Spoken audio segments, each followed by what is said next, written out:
2020년 2월 10일에 개최된 제92회 아카데미 시상식에서 매우 이례적인 일이 일어났는데요. 그것은 한 배우가 동시에 여우주연상과 여우조연상 후보에 오른 것입니다. 이 배우는 다름 아닌 스칼렛 요한슨입니다. 한 배우가 두 상의 후보에 올랐다는 말은 그녀가 주인공일 때나 주인공을 빛나게 하는 역할을 맡았을 때나 최선을 다했다는 의미입니다.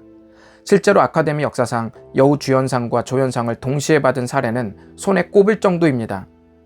우리가 주목을 받는 자리에서는 그 자리 자체로 큰 동기부여가 되지만 변두리에서 한결같이 나아가기란 쉽지 않습니다.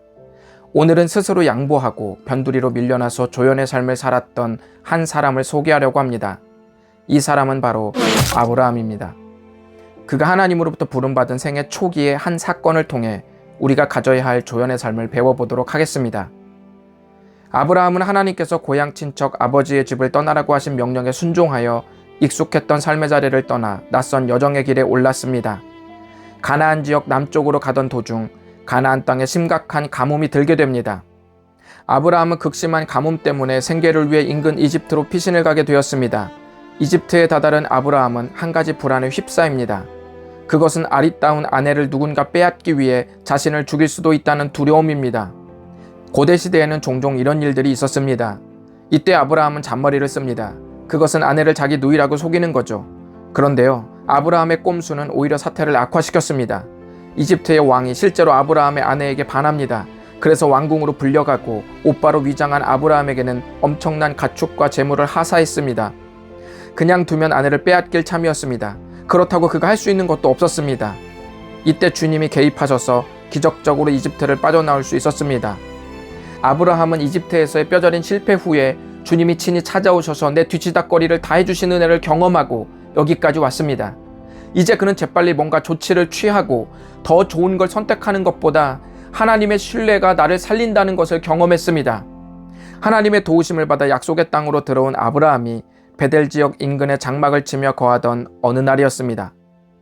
아브라함은 조카 롯의 식솔들과 목자 가축과 함께하고 있었는데 서로의 소유가 늘어난 까닭에 한정된 목초지에서 서로 다투는 일이 잦아졌습니다.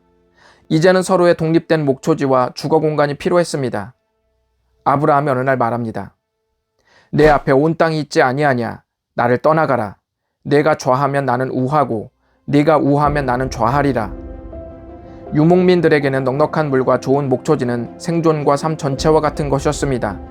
그럼에도 불구하고 아브라함은 그 모든 선택을 조카 롯에게 양보합니다. 아니나 다를까 롯은 기다렸다는 듯이 눈을 들어 좌우를 살핍니다.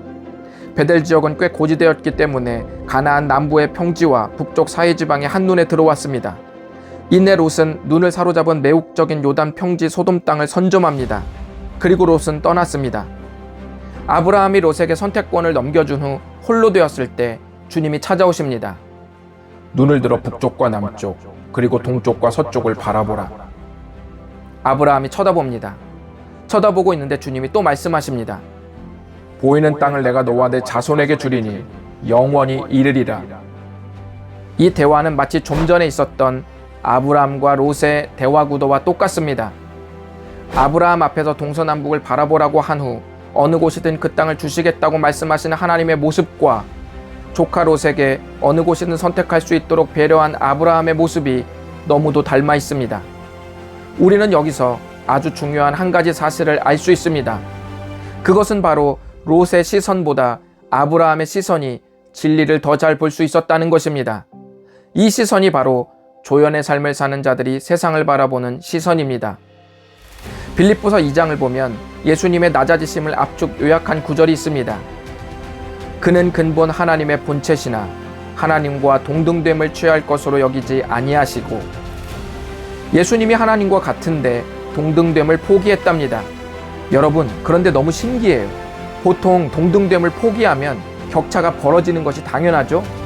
그런데 성경은 이 동등됨을 포기하는 것으로 예수님이 하나님과 동등한 지위를 재확인했다고 기록했습니다. 이상하죠? 최고의 역설입니다. 아브라함이 마땅한 선택권을 포기하면 손해를 보고 롯의 풍요와 격차가 벌어져야겠죠. 그런데 성경은 그 포기한 순간에 주님의 전폭적인 은혜가 쏟아졌습니다. 조연의 자리가 이 모든 은혜를 보게 했고 경험하게 했습니다. 지금 여러분이 서신 곳은 주연입니까? 아니면 조연입니까?